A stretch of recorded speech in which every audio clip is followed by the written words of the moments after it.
सास बहू का झगड़ा।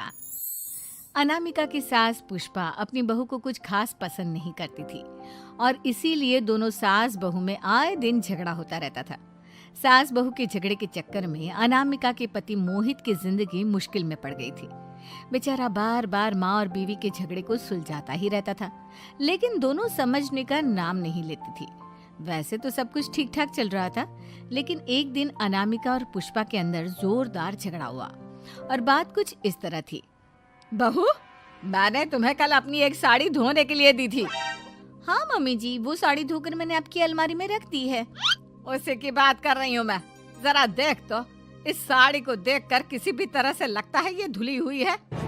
अरे मम्मी जी, मैंने आपकी साड़ी वॉशिंग मशीन में अच्छे से धोकर सुखाकर आपकी अलमारी में तह बनाकर रखी थी। आपके तो नखरे खत्म ही नहीं होते। अरे कैसी बात कर रही है मुझसे? मेरे नखरे? अरे मोहित, जरा ये देख तो, ये साड़ी धुली हुई लग रही है क्या? अरे मम्मी, जब अनामिका कह रही है कि उसने साड़ी धोई थी तो मान लो ना। हर बात पर झगड़ा करना जरूरी है क्या? क्या है ना मोहित, तुम्हारी माँ को तो मेरे हर काम में नुस्ख निकालने की आदत पड़ गई है। जब तक दो चार खरी खोटी सुना नहीं लेती ना, इनका दिन नहीं निकलता। अरे चुप कर, बहू होकर मुझे जवाब देती हो। एक तो गंदे कपड़े उठाकर अलमारी में रख दिए, ऊपर से कैंची की तरह कचर कचर बोली जा रही हो। अरे मम्मी जी, आपको समझ में नहीं आता क्या? मैंने साड़ी धो कर रखी थी। तो फिर इतनी गंदी क्यों लग रही है? अब मुझे क्या पता मम्मी जी, आप इस पर इस तरह तेल और घी की चिकनाई के दाग लगाकर लाएंगी तो ये मेरी जिम्मेदारी थोड़ी ना है। अरे तो हाथ से धोना चाहिए था ना। मैं आपकी बहू हूँ, नौकरानी नहीं जो एक कपड़ा रगड़ रगड़ कर हाथ से धो दूंगी। आपको पहननी है तो पहनिए, नहीं तो रख दीजिए। तुझे तो मैं अच्छी तरह बताऊंगी, मुझे जवाब देती है। एक दिन सुबह के वक्त, अरे अनामिका, मेरी व्हाइट शर्ट कहाँ है? आज ऑफिस में बहुत बड़ा प्रेजेंटेशन है और मुझे वो व्हाइट शर्ट पहन कर जाना है।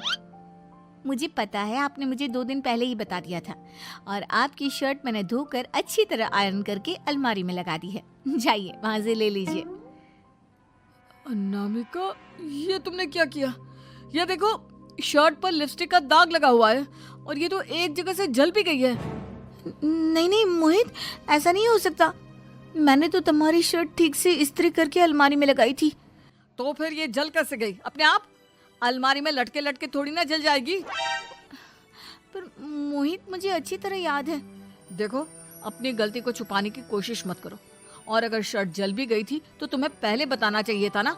मैं नई शर्ट लेकर आ जाता। अब ऐन वक्त पर शर्ट कहाँ से लेकर आऊं? मेरा इतना इम्पोर्टेंट प्रेजेंटेशन था, सब खराब हो जाएगा। अरे बेटा, क्यों परेशान होता है?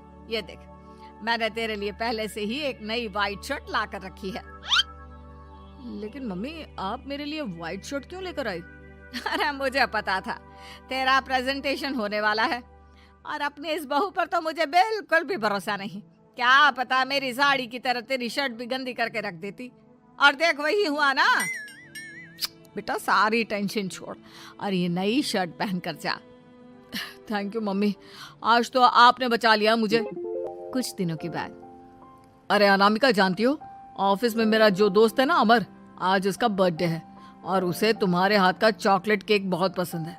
थोड़ा सा बनाकर टिफिन में रख दो ना प्लीज। हाँ हाँ, क्यों नहीं। मैं बहुत अच्छा केक बनाकर आपके दोस्त के लिए रख दूंगी। तुम्हारे हाथ का खाना खाकर तो वैसे ही मेरे ऑफिस के सारे लोग इतनी तारीफ करते हैं, क्या बताऊं। प्लीज एक अच्छा सा केक और बना दो, मेरी तो ऑफिस में शान बढ़ जाएगी। अनामिका केक बनाने के लिए रख देती है। पुष्पा चुपचाप जाकर उस पे ढेर सारा नमक डाल देती है। देख अमर, तेरी भाभी ने तेरे लिए चॉकलेट केक बनाकर भेजा है, तुझे बहुत पसंद है ना? यार, तू बहुत किस्मत वाला है। भाभी इतना अच्छा खाना बनाती है और साथ में केक भी। वैसे भाभी को थैंक यू बोलना। थैंक यू बाद में, पहले तो ये केक खा कर देख। बहुत मेहनत से बनाया है अनामिका ने। अरे यार, इस केक में तो बहुत सारा नमक है। लगता है भाभी ने शक्कर की जगह खूब सारा नमक डाल दिया है। अरे मोहित, तू तो अपनी बीवी की कुकिंग की बहुत तारीफ करता फिरता है। जरा पूछना अपनी बीवी से, केक में नमक कब से डलने लग गया। क्या यार, तुझे भी मेरा ही जन्मदिन मिला था बिगाड़ने के लिए? केक नहीं लाना था तो मत लाता, कम से कम मुझे इस तरह नमक वाला केक तो नहीं खिलाता। अरे नहीं यार, अनामिका ऐसा नहीं कर सकती, जरूर कुछ गड़बड़ हुई होगी। घर जाने के बाद अनामिका, अगर तुम्हारा केक बनाने का मन नहीं था तो ना बनाती, लेकिन मेरी बेइज्जती करवाने की क्या जरूरत थी? अरे आपकी बेइज्जती, ये आप क्या कह रहे हैं? मैंने तो सुबह आपको इतने अच्छे तरीके से केक बना कर दिया था। हाँ, लेकिन उसमें इतना सारा नमक डाल दिया था कि आज ऑफिस में मेरा अच्छा खासा मजाक बना है। मेरे सारे दोस्त हंस रहे थे मुझ पर। अरे बेटा, मैंने तो तुझे पहले ही समझाने की कोशिश की थी। एक नंबर की गैर जिम्मेदार है ये लड़की, कोई काम ठीक से नहीं करती। उस दिन भी गंदी साड़ी रख दी थी मेरी अलमारी में और झूठ बोल रही थी। कुछ दिनों के बाद अनामिका देखो, मैंने अपना लैपटॉप चार्जिंग पर लगाया है, उसे अच्छी तरह चार्ज होने देना। मेरी एक अर्जेंट मीटिंग है, प्लीज बीच में से हटाना मत। हाँ हाँ ठीक है, मैं नहीं हटाऊंगी। पुष्पा चुपचाप से जाकर चार्जिंग का बटन बंद कर देती है। थोड़ी देर बाद अरे ये लैपटॉप चार्ज क्यों नहीं हुआ? और ये बटन किसने ऑफ कर दिया? अनामिका इधर आओ। क्या हुआ, क्यों चिल्ला रहे इतना? अनामिका, मैंने तुमसे कहा था ना, मेरा लैपटॉप चार्जिंग पर लगा हुआ है, मेरी अर्जेंट मीटिंग है। तुमने इसका स्विच ऑफ क्यों कर दिया? अरे मैंने ऐसा कुछ नहीं किया, मैं क्यों स्विच ऑफ करूंगी? कुछ दिनों से देख रहा हूँ अनामिका, तुम मेरा हर काम बिगाड़ देती हो। देखो ये अच्छी आदत नहीं, कम से कम तुम्हें इस बात का तो ध्यान रखना चाहिए था कि मेरी कितनी इंपॉर्टेंट मीटिंग थी। अब क्या करूंगा मैं? आई एम सॉरी मोहित, लेकिन सच में मैंने जानबूझकर कुछ नहीं किया। अगर जानबूझकर नहीं किया तो क्या सब कुछ अपने आप हो जाता है? कभी मेरी शर्ट जल जाती है, कभी केक में नमक डल जाता है। आप मेरी बात क्यों नहीं सुनते? मैंने जानबूझकर कुछ नहीं किया। फिर से वही बात। अरे कितनी बार तुम्हें समझा चुका हूँ, इस तरह मेरा काम बार बार मत बिगाड़ा करो। तुम जानती हो मुझे कितनी प्रॉब्लम होती है। ऑफिस में तो पहले ही बेइज्जती करा चुकी हो, और अब ये मीटिंग, ये भी मेरे हाथ से निकल गई। अनामिका की समझ में कुछ नहीं आता कि आखिर उसके साथ ये सब क्या हो रहा था और क्यों हो रहा था। फिर कुछ दिनों के बाद मोहित अपने ऑफिस से कुछ फाइल लेकर घर आता है। अनामिका, ये कुछ फाइलें हैं, इन्हें संभाल कर रख दो, और प्लीज इस बार ध्यान से, कोई गड़बड़ी नहीं होनी चाहिए। नहीं मोहित, कोई गड़बड़ी नहीं होगी। मैं सारी फाइल्स अलमारी में लॉक करके रखूंगी और चाबी अपने पास रखूंगी। अनामिका, जरा अलमारी की चाबी तो देना। क्यों मम्मी जी, आपको क्या काम है? उसमें मोहित की जरूरी फाइल रखी है और मैं नहीं चाहती कि इस बार कोई भी गड़बड़ हो। पता नहीं कुछ दिनों से हर काम खराब हो जाता है। अरे मुझे उसमें से पैसे निकालने हैं और उसके बाद ले लेना अपनी चाबी। मैं खा नहीं जाऊंगी तुम्हारे पति की फाइल। अनामिका को अपनी सास पर शक होता है। चाबी देने के बाद वो चुपचाप छुपकर अपनी सास की हरकत देखती है। ये फाइलें उठाकर डस्टबिन में डाल देती हूँ, फिर देखना कैसे मोहित इसकी खबर लेगा। इस बार तो छोड़ेगा नहीं इसे। वैसे भी पहले मैंने जो कुछ भी किया है उसकी वजह से अच्छी खासी डांट पड़ी है, मजा आ जाएगा। अच्छा तो ये बात है, सारा काम मम्मी जी बिगाड़ देती हैं, वो भी इसलिए क्योंकि मेरा उनसे झगड़ा हो गया है। सास के जाने के बाद अनामिका मोहित को बुलाकर लाती है। क्या हुआ अनामिका, क्या दिखाना है?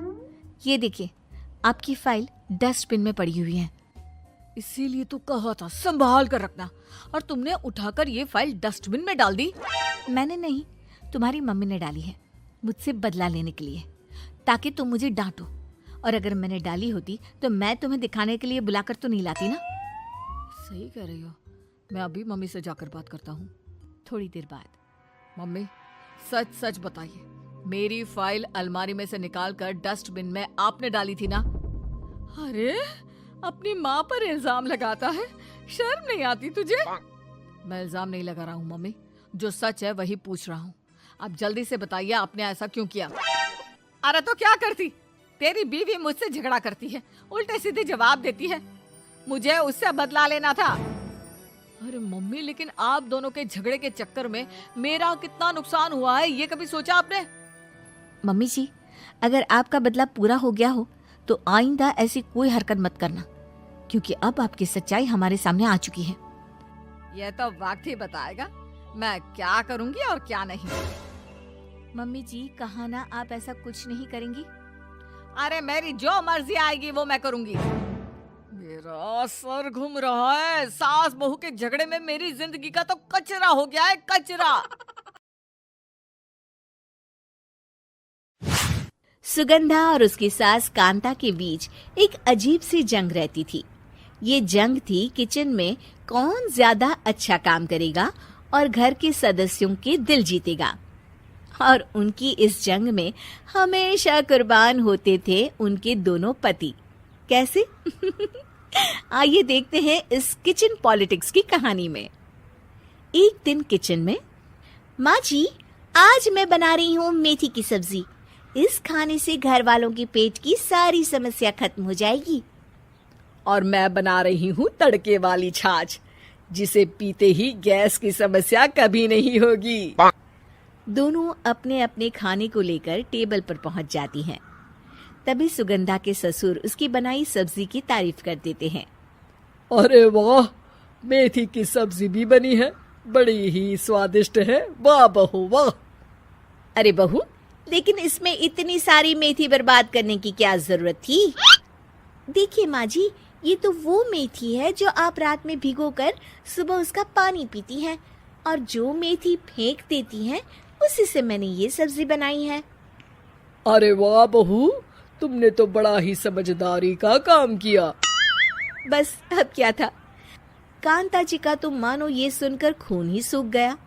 वो फैसला कर लेती है कि किसी भी तरह वो अपने खाने की तारीफ लेकर ही रहेगी और सुगंधा को किचन में उसकी कमियां गिनाएगी। कांता फ्रिज खोलकर देख रही होती है और फिर सुगंधा से कहती है, अरे बहू ये क्या, पूरा फ्रिज गंदा पड़ा है। तभी वहाँ सुगंधा का पति आ जाता है।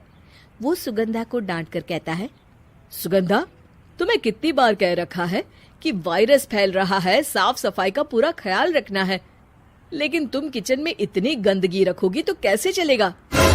सुगंधा सास की तरफ देखती है जहाँ वो मुस्कुरा रही होती है। सुगंधा समझ जाती है कि सास ने उससे बदला लेने के लिए ये सब किया है। दोनों रात के खाने की तैयारी में लग जाती हैं। दोनों ना एक दूसरे की तरफ देखती हैं और ना ही एक दूसरे से बातें करती हैं। रात को खाने की टेबल पर एक एक कर दोनों कई तरह के अलग अलग व्यंजन टेबल पर लगा देती हैं और अपने अपने पति के पास जाकर खड़ी हो जाती हैं। अरे खाइए जी खाइए, मैंने बड़ी मेहनत से बनाया है। प्लेट में वो खाना डालती हैं।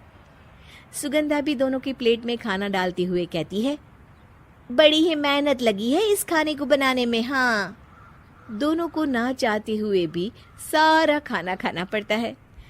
कहीं दही तो कहीं मलाई तो कहीं मसाला। और इन सब के बाद दोनों बड़ी ही मुश्किल से अपने कमरे में सोने जाते हैं। लेकिन अगली सुबह सुगंधा का पति चिल्ला रहा होता है, हाय रे, हाय मेरा तो पेट खराब हो गया, हाय माँ बहुत दर्द हो रहा है। तो वहीं कांता के कमरे से भी कुछ ऐसी ही आवाज आने लगती है। हे भगवान, इस सास बहू की लड़ाई हमारी जान लेकर रहेगी। जाओ कोई डॉक्टर को बुला कर लाओ। डॉक्टर आते हैं। दोनों को देखकर कांता और सुगंधा से कहते हैं, देखिए, आप दोनों इन्हें खाने में हल्का ही दीजिएगा। हो सके तो रात का खाना जल्दी खाया करे और वॉक किया करे। इतना कहकर डॉक्टर वहां से चले जाते हैं। जिसके बाद एक बार फिर से दोनों बहुएं किचन में जाती हैं और खाना बनाने में लग जाती हैं।